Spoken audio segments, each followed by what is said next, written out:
आ गया।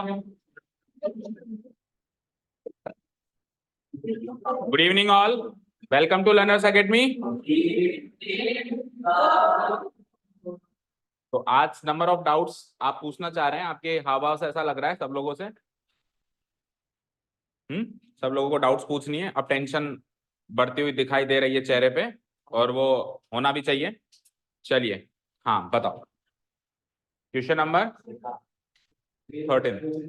देखो, कोशिश करना चैप्टर नंबर 1 to 4 हमने बात करी है कि 1 to 4 हम डिस्कस करेंगे, तो 1 to 4 से ही मैक्सिमम क्वेश्चन पूछो। फिर जब डिफरेंट चैप्टर्स लेंगे, तो क्योंकि आज क्या है, अभी 1 to 4 बोला है तो सारे बच्चे 1 to 4 प्रिपेयर करके आए, तो आप 1 to 4 से पूछोगे तो उनको भी फायदा होगा।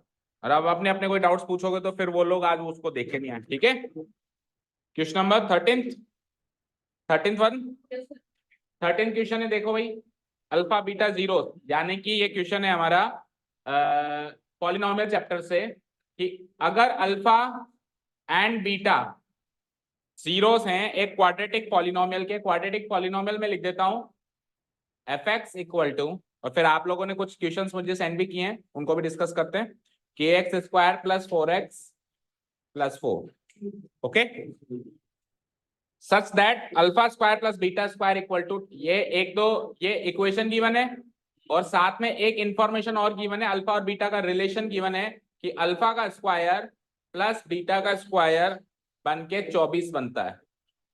ये भी इंफॉर्मेशन गिवन है, और क्वेश्चन है कि आप के की वैल्यू फाइंड आउट करें।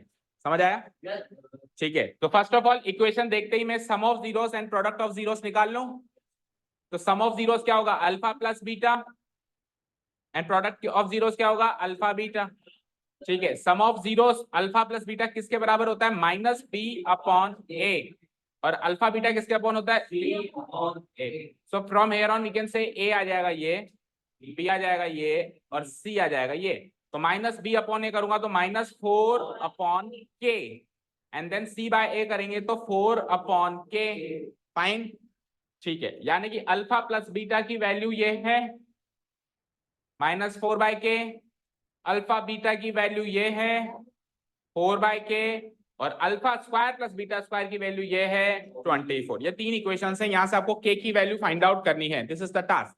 सो डू वन थिंग, इसका कर दो squaring both sides, alpha plus beta equal to -4 by k का कर दो स्क्वायरिंग बोथ द साइड्स। तो अल्फा प्लस बीटा का होल स्क्वायर हो जाएगा, और उधर -4 बाय के का स्क्वायर करूंगा तो 16 बाय के स्क्वायर हो जाएगा। ठीक है, अब ए प्लस बी के होल स्क्वायर से तो एक्सपेंड करो, तो alpha square plus beta square plus 2 alpha beta equal to what? 16 k square. अब यहाँ पे alpha square plus beta square की वैल्यू भी है मेरे पास, और अल्फा बीटा की वैल्यू भी है मेरे पास। दोनों वैल्यूज इसमें पुट अप करते हैं, ऊपर आ जाओ। Alpha square plus beta square की वैल्यू है 24 plus twice into alpha beta की वैल्यू है 4 बाय के इज इक्वल टू आरएचएस में आ रहा है 16 बाय के स्क्वायर। ये पूरी इक्वेशन अभी के में चली गई, तो यहां से के की वैल्यू निकाली जा सकती है। ठीक है, सो 24 प्लस ये 4 टू 8 हो जाएगा, तो पूरी इक्वेशन को के स्क्वायर से मल्टीप्लाई कर दूं तो 24 के स्क्वायर प्लस 48 था ना, 8 था, 8 बाय के को के स्क्वायर से मल्टीप्लाई, एक के बच जाएगा 8 के, और उधर 16 बाय के स्क्वायर को के स्क्वायर से कराएंगे तो 16 को उधर बुला लो, इज इक्वल टू 0। 8 से डिवाइड कर दो तो 3 के स्क्वायर प्लस सिंगल के -2 इक्वल टू 0। तो होपफुली इसके बाद के की वैल्यू निकाल सकते हो क्वाड्रेटिक इक्वेशन सॉल्व करके। सम तो आ रहा है 1, प्रोडक्ट आ रहा है -6, तो 3 और -2, 3 और -2, क्या दो फैक्टर्स कौन से होंगे? 3 और -2। 3 -2 1 होता है, और 3 × 2 6। अब क्या करूंगा मैं? इसका साइन चेंज करूंगा, एक तो माइनस प्लस और 3 से डिवाइड कर दूंगा, यही मेरे आंसर्स होंगे। तो -3/3 यानी कि -1 एंड 2/3। ये के की पॉसिबल वैल्यूज है। क्या पूछा है आपसे? Find the values of k, so these are the possible values of k. यहां से मैंने किसी भी मेथड से सॉल्व कर लो, ये दो वैल्यूज आ जाएंगी। ठीक है, हाँ सर देखो मैं यहाँ पे alpha square plus beta square plus 2ab की जगह alpha square plus beta square by 2ab तो लिखना सकते हैं। शुगर a प्लस b का whole square minus a minus b का whole square, a minus b का होल स्क्वायर रूट भी जब लेना है a प्लस b लिखो। हां आप लगा तो दोगे, लेकिन इक्वेट कैसे करोगे भाई? अल्फा प्लस बीटा की तो वैल्यू है, अल्फा माइनस बीटा की वैल्यू ही नहीं है। हमारे पास जिसकी वैल्यू है अल्फा प्लस बीटा, तो इसका ही तो स्क्वायरिंग होता है, होगा। यहाँ पे माइनस होता तो इसका करना। अगर आप जबरदस्ती अल्फा माइनस बीटा का स्क्वायर करते हो तो अल्फा माइनस बीटा की वैल्यू चाहिए, और ना इसमें लिखी ना इसमें लिखी ना इसमें लिखी।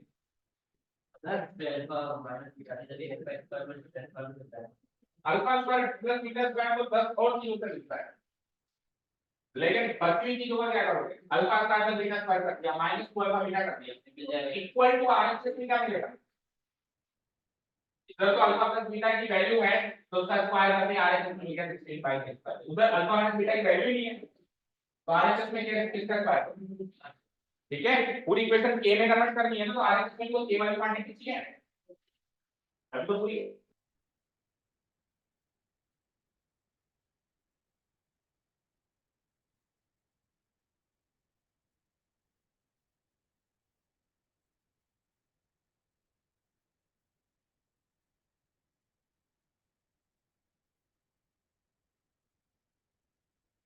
ग्रुप में डाल दिए थे क्या वो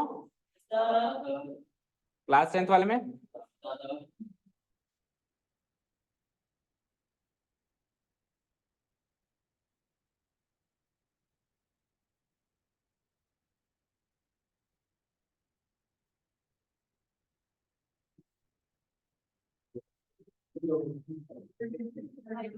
किस किस की नहीं, एक ही जने की हुई है। अब हो गई सो हो गई, उसको बोलो अब तुम। आशीष की क्लास 9th में आता है ना। हाँ जी, चलो ये वाला क्वेश्चन था क्या वो? एक वो प्लेग्राउंड वाला क्वेश्चन कौन सा था नीचे? ये वाला ना, ये सैंपल पेपर का क्वेश्चन है, पर इसको डिस्कस कर लो। ये अच्छा क्वेश्चन है, पहले सॉल्व मत करो, कैजुअली डिस्कस कर लो। करें, स्टार्ट करें? तो बड़ा हो सकता है क्या? नहीं हो रहा है, चलो ठीक है। एनीवेज देखो, देखो पहला क्वेश्चन है, ये प्लेग्राउंड है। अब इस प्लेग्राउंड को प्लेग्राउंड ना देखते हुए एक कार्टेशियन प्लेन समझो, जिसके अंदर कुछ पॉइंट्स की लोकेशन हमको इधर नीचे क्वेश्चंस में गिवन है। तो या तो जो नीचे लोकेशन है उसको मार्क कर लेना, जैसे इधर दिया हुआ है जी की लोकेशन है -3,5, तो जी जहां पर भी दिखे वहां पे मार्क कर दो -3,5, या तो पहले मार्क कर दो। हाँ अच्छा, ये इस चैप्टर में से नहीं, ठीक है कोई बात नहीं, शुरू कर दिया तो देख लो, देख लो। हाँ भाई चर्चे टू द पॉइंट ही क्वेश्चंस भेजे नेक्स्ट टाइम से। हाँ चलो ठीक है, चलो अब कर लेते हैं डिस्कस, कोई प्रॉब्लम नहीं है। देखो बराबर, एट एन इंस्टेंस, किसी एक पल पे या किसी एक समय पे, the midfielders and the forward formed a parallelogram. Midfielders और फॉरवर्ड मिलके पैरेललोग्राम बना रहे हैं। तो find the position of the central fielder D. D की पोजीशन पूछा है आपसे। If the position of the other players who form the parallelogram are A B C, तो ए बी सी डी, तो ये एक पैरेललोग्राम बना रहे हैं। यू कैन सी, ये एक पैरेललोग्राम बना रहे हैं, बना रहे हैं ना, देख रहा। तो अब ये पैरेललोग्राम के एक तरीके से तीन लोगों के कोऑर्डिनेट्स बताएं। ए का कोऑर्डिनेट है 1,2, बी के कोऑर्डिनेट्स है 4,3, वेस्ट बी, ये रहा, यही था बी, शुक्रिया जो 4,3, और सी क्या है, ये रहा 6,6, और डी के कोऑर्डिनेट्स आपसे पूछे गए। तो अब आप इसको भूल जाओ, अब आप एक्सरसाइज पे आ जाओ। तो एक्सरसाइज में सेम ऐसा क्वेश्चन है ना, जिसके अंदर एक पैरेललोग्राम है, उसके 3 वर्टिसेस के कोऑर्डिनेट्स गिवन है, चौथे वर्टेक्स का कोऑर्डिनेट पूछे गए हैं। कैसे निकाला था बस ये बता दो, क्या डिस्टेंस फॉर्मूला से निकाला था या सेक्शन फॉर्मूला से? सेक्शन फॉर्मूला से निकाला था। डिस्टेंस फॉर्मूला से कब निकाला? इसे हमने सेक्शन फॉर्मूला से सॉल्व किया था भाई। डिस्टेंस फॉर्मूला से तो क्वाड्रेटिक इक्वेशन बनेगी इन 2 वेरिएबल, जो हमने कभी सीखी नहीं है, ठीक है। x2 y2 2x 2y इस टाइप की इक्वेशन बनेगी। तो देखो इधर कैसे, फटाफट से डिस्कस करो। A B C D, let से अगर ये पैरेललोग्राम है, तो अगर इसमें 3 वर्टिसेस गिवन है 1,2, बी के, आवाज नहीं प्लीज, सी के है 6,6 एंड डी के पता लगाने। तो हम क्या करेंगे, we will draw diagonals. Okay, diagonals का जो मिड पॉइंट होगा लेट से ओ, वो दोनों के उसको करेगा बाइसेक्ट करेगा, दोनों डायगोनल्स को बाइसेक्ट करेगा, बोलो। तो ये O जो होगा AC का भी मिड पॉइंट होगा, O जो होगा वो BD का भी मिड पॉइंट होगा। तो पहले A और C के दोनों कोऑर्डिनेट्स क्लियर है ना, तो इसको AC का मिड पॉइंट मानू तो O के कोऑर्डिनेट्स बताओ, तो 1 + 6 डिवाइडेड बाय 2 और 2 + 6 डिवाइडेड बाय 2, यही होगा mid point case of section formula. तो 1 + 6 यानी 7/2 कॉमा 2 + 6 8/2 यानी 4 यानी 7/2 कॉमा 4। अब ले लो BD डायगोनल, तो BD डायगोनल में मिड पॉइंट के कोऑर्डिनेट्स गिवन है, एक कोने के कोऑर्डिनेट्स गिवन है, तो दूसरे कोने के कोऑर्डिनेट्स पता करने। समझ गए कैसे?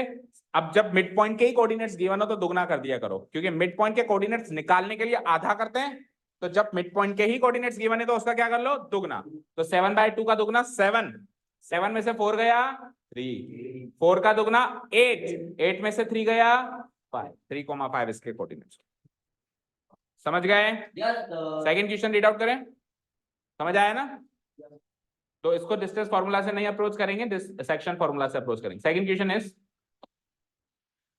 Check if the goalkeeper, goalkeeper कहां है, ये रहा, ठीक है। 3,5 स्वीपर, स्वीपर कहां है, स्वीपर का मार्क है H, वेयर स्वीपर, ये रहा बगल में खड़ा है उसके। विंग बैक, विंग बैक कहां है, विंग बैक मतलब ये पोजीशंस है, एक फुटबॉल मैच की पोजीशंस है। फॉल ऑन ए सेम, आपको चेक करना है कि ये सेम स्ट्रेट लाइन पे आते हैं या नहीं आते, ये कोलिनियर है या नहीं है। ये लो साहब, हमने क्लास में क्वेश्चन किया है नहीं किया, कोलिनियरिटी चेक करना। तो मैं आप कह रहे थे केस स्टडी, केस स्टडी, अगर आपको कोलिनियरिटी चेक करना आता है तो इधर भी तो कोलिनियरिटी लग रही है, मैथ्स से बाहर थोड़ा ना जा सकता है, मैथ्स में ही रहना पड़ेगा उसको। तो आपको बस ये चेक करना है स्ट्रेट लाइन में है, तो हमने एक्सरसाइज में क्वेश्चंस किया है कि चेक करो ये वेदर 3 पॉइंट्स आर कोलिनियर और not. So we can check it by distance formula, we can check it by section formula, both ways से हम कर सकते हैं। दोनों के क्वेश्चंस आपकी एक्सरसाइज में रखे हुए हैं, आराम से कर लेना। तीसरा क्वेश्चन देखो, इसका जो ऑप्शनल क्वेश्चन है, check if the full back, where is full back, full back यानी J, कहां है भाई साहब J, ये रहा फुल बैक। सेंटर बैक कहां है, सेंटर बैक I, ठीक है। आर इक्विडिस्टेंट फ्रॉम सी, ये दोनों भाई साहब सी से बराबर की दूरी पर हैं क्या, चेक करो। इससे सी की दूरी और इससे सी की दूरी बराबर है या नहीं है, चेक करो। और ये भी चेक करो सी का मिड पॉइंट है क्या नहीं। अब देखो सी का मिड पॉइंट तो कैसे हो सकता है, मिड पॉइंट होने के लिए तो एक लाइन पे फॉलो होना पड़ता है ना भाई। अगर मिड पॉइंट होगा तो सी किसी सेम लाइन पे फॉलो होगा, तो मिड पॉइंट तो नहीं हो सकता, पर हाँ इक्विडिस्टेंट जरूर हो सकता है। आप डिस्टेंस फार्मूला से इसकी दूरी, डिस्टेंस फार्मूला से इसकी दूरी निकालें, तीनों कोऑर्डिनेट्स गिवन है, अगर डिस्टेंस बराबर है तब तो इक्विडिस्टेंट है, नहीं है तो नहीं। बट वो मिड पॉइंट नहीं, ये चीज कंफर्म, क्योंकि मिड पॉइंट बनने के लिए उसको सेम लाइन पे फॉलो होना पड़ेगा, कोलिनियर बनना पड़ेगा। जैसे यहाँ पे ये x इसका मिड पॉइंट हो सकता है पॉसिबिलिटी, क्योंकि तीनों एक लाइन में आ रहे हैं। अब वहां पे ये 1 2 3 एक लाइन आई है, तो it can not be the mid point of I। Okay, next last वाला देखो, इफ डिफेंसिव मिडफील्डर, कहां है डिफेंसिव मिडफील्डर A, ये रहा। अटैकिंग कहां है, अटैकिंग B, इसी के सामने है ना, चक दे इंडिया का मैच चल रहा है। एंड ये कौन है स्ट्राइकर, कौन है स्ट्राइकर, ये रहा, ये तो स्ट्रेट लाइन में लग रहे हैं, lie on the same straight line, वही सेम चीज। इसकी कोलिनियरिटी चेक करो, इसकी कोलिनियरिटी चेक करो पहले। और अगला क्या है, and B is equidistant from A and E, और अब B जो है A और E से इक्विडिस्टेंट है या नहीं है, वो तो मिड पॉइंट होगा तब तो इक्विडिस्टेंट होगा, और मिड पॉइंट नहीं होगा तो इक्विडिस्टेंट नहीं।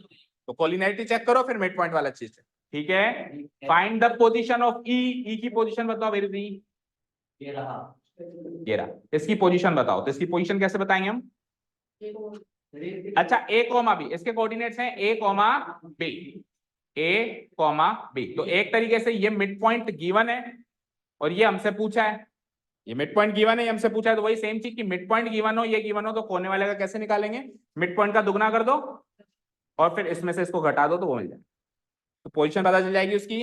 क्लियर है? तो इजी सा इस तरह की केस प्रॉब्लम्स आपके सामने आएंगी जो टोटली आपके मैथमेटिकल कॉन्सेप्ट से रिलेटेड होंगी। बस पढ़ के उनको, पढ़ते ही उनको वर्ड, एक तरीके से वर्ड प्रॉब्लम है, वर्ड प्रॉब्लम से इनको मैथमेटिकल प्रॉब्लम में कन्वर्ट करो, और मोस्ट प्रोबेबली बहुत ही सरल आती है, बस समझ में आ जानी चाहिए, लैंग्वेज समझ में आ जानी चाहिए, बाकी मैथमेटिकल कैलकुलेशन और कॉन्सेप्ट बड़ा सरल सा देता है। हाँ भाई, अगर हमको कोने के कोऑर्डिनेट्स गिवन होते हैं और उसमें से मुझे मिड पॉइंट के कोऑर्डिनेट्स निकालने होते हैं, तो कैसे निकालते हो, इन दोनों को जोड़ते हो और आधा करते हो, फिर y कोऑर्डिनेट से y कोऑर्डिनेट जोड़ते हो, आधा करते हो, ऐसे करते हो।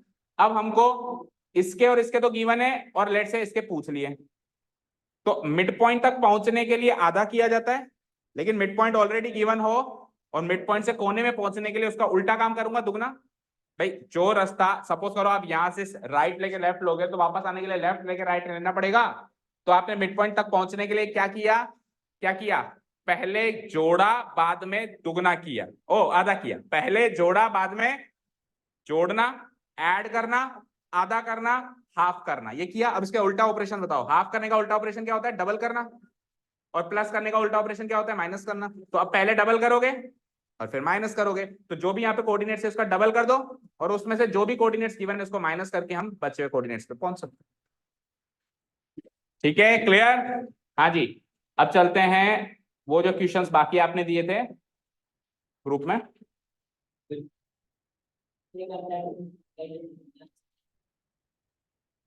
अब देखो, जो आप चर्चित आपके जो वो मैक्सिमम क्वेश्चंस थे वो एग्जाम्पलर क्वेश्चंस थे। एग्जाम्पलर का मतलब ये हो गया कि उसका एक पर्टिकुलर आंसर नहीं हो सकता। जैसे कि ये क्वेश्चन दिया आपने, does there exist a quadratic equation whose coefficients are rational but both of the roots are irrational? Justify your answer.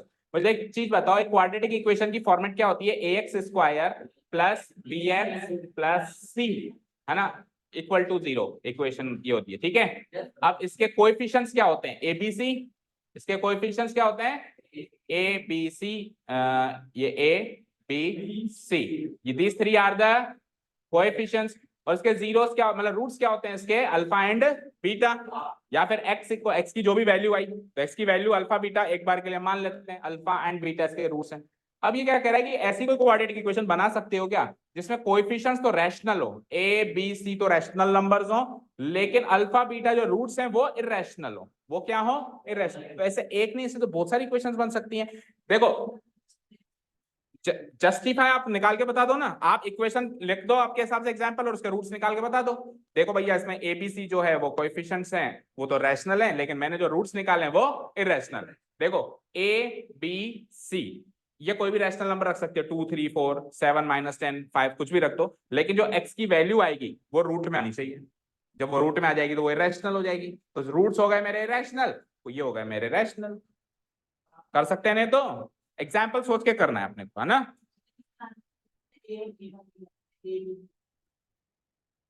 क्या मान के कर रखा है? देखो मुझे एक चीज बताओ, यहां पे अगर मैं ए बी सी कोई भी रैशनल नंबर मानूं, तो एक्स की वैल्यू क्या होती है? Tell me. Minus b plus minus b square minus 4ac whole divided by 2। अब मुझे बताओ, ये एक्स की वैल्यू रैशनल होना या इररेशनल होना किस पे डिपेंड करती है? सब कुछ इस पे डिपेंड करती है, बी स्क्वायर माइनस 4ac। क्योंकि अगर बी स्क्वायर माइनस 4ac 0 आ जाएगा, क्या आ जाएगा? तो रूट खत्म हो जाएगा। अगर इसमें रूट खत्म हो जाए तो ये वैल्यू रैशनल है, और रूट खत्म ना हो तो ये वैल्यू, तो बी स्क्वायर माइनस 4ac एक ऐसा नंबर आना चाहिए जो कि नॉट ए परफेक्ट स्क्वायर हो। क्या हो? Not a perfect square. क्योंकि अगर रूट के अंदर एक परफेक्ट स्क्वायर आ जाएगा, जैसे 4 आ जाएगा, इसका आंसर 4 आ जाएगा, तो 4 का रूट तो सॉल्व हो जाएगा, तो रूट ही खत्म हो जाएगा। रूट ही खत्म हो जाएगा तो एक्स की वैल्यू भी रैशनल आ जाएगी।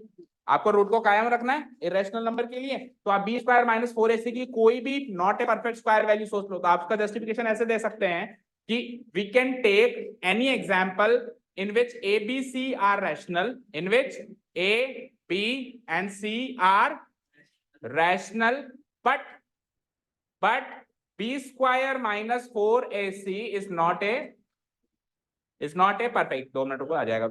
B square minus 4ac is not a perfect square। अब आप खुद सोच के बताओ, A B C आएगा, सोच के बताओ, A B C आपको रैशनल है, लेकिन B square minus 4ac perfect square नहीं होना चाहिए। बहुत सारे example, A B C rational number, A3, सब लोग अपना अपना सोचो, A3 B1